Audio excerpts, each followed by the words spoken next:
Hi everybody, this handsome man sitting next to me is my grandfather. His name is John DePalma, and he is a U.S. veteran. And I thought in honor of Veterans Day it'd be nice to interview him and learn a little bit about his World War II experience. This year he's going to be 90, so that is some big milestone, Pop, huh?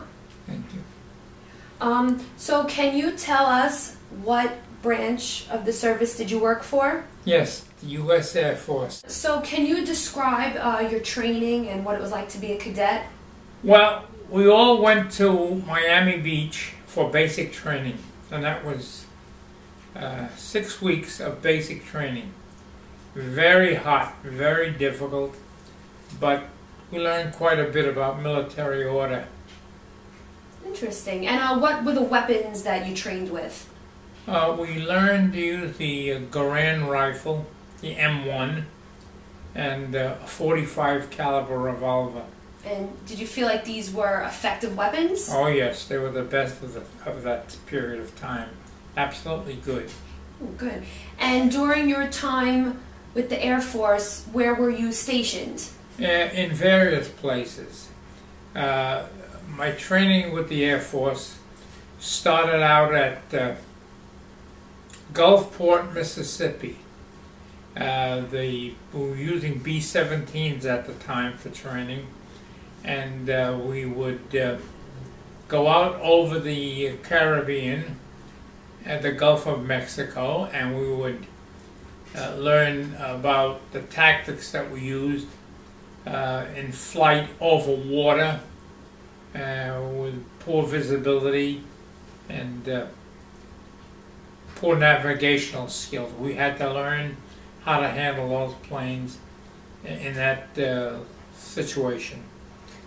That was Gulfport. We then moved up to Tennessee, to a place called Dyersburg. I don't think that town exists anymore, but Dyersburg, Tennessee was another base that we trained at, and the training there was for bombing accuracy. And we would drop dummy bombs on the mud flats of the Mississippi.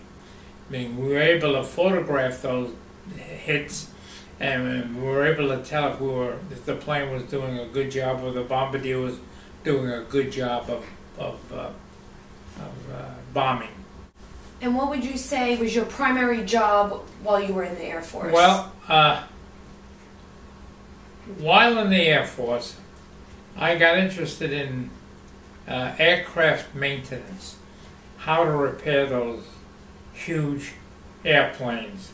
And most of the time they would be coming back riddled with holes, extreme amount of damage, and some of the planes couldn't make it back to the base, but those that made it back to the base needed substantial repair.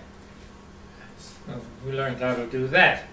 What was it like the first time you felt like you were in harm's way, the first time you were shot at? Well, I'll put it this way. I hitched a ride with a B-29 out of Kharagpur, India, which was the first organization of B-29s in the war. And I was on the aircraft that was going to fly over Burma and over Indochina, and we were heading for a place called Saigon, a military area that became very popular during the Vietnam War. And we were supposed to bomb targets there because the Japanese were setting up a tremendous military and naval base at that point. And we thought that if we could disrupt them, we could help our cause. On the way back from that flight to Saigon, we were hit by an aerial missile, or probably an anti-aircraft gun from the Japanese, and it hit our plane square at the bottom and came up through the bottom of the ship and hit the navigator right where he was sitting. It destroyed the whole area that he was sitting in, and he then was wounded terribly and perished on the way back. And it was a kind of a messy, bloody scene to see. And he was a nice guy. I remember the name Artie. I don't know his last name, but he was a good navigator. And we were just unlucky to be in the way of one of those missiles. Very sad to hear. What was the name of the plane that you flew with most often? He called Andy's Dandy because it was Andy, a guy named Anderson, who was flying the plane. And he was the guy that used to invite me to come along with him on missions. I wasn't supposed to do that, but I had a great thrill in doing it. And I learned something about how to handle that B-29 while it was in the air. It was a good experience. It must have been a lot of fun taking out the danger aspect of it. Well, the danger aspect was always there, but when we started to fly over Japan, we found out that the Japanese Air Force had pretty well been beat up by the Americans, and that they were not able to defend because the B-29 was flying at such a high altitude, and these small planes that the Japanese had, the fighter planes, couldn't perform in that altitude. And as a result, we were able to get up there and do our bombing missions without too much interference. They were also running out of manpower and running out of homeland protection. So we pretty much had a pretty good time going through there, although there were times that they did get us, and get us pretty good. We lost quite a few planes over the year and a half that we were up there flying those missions over Japan. What was your experience or knowledge about the atom bomb? Because I know a lot of soldiers, it was secretive from them and didn't know a lot about it until after it happened.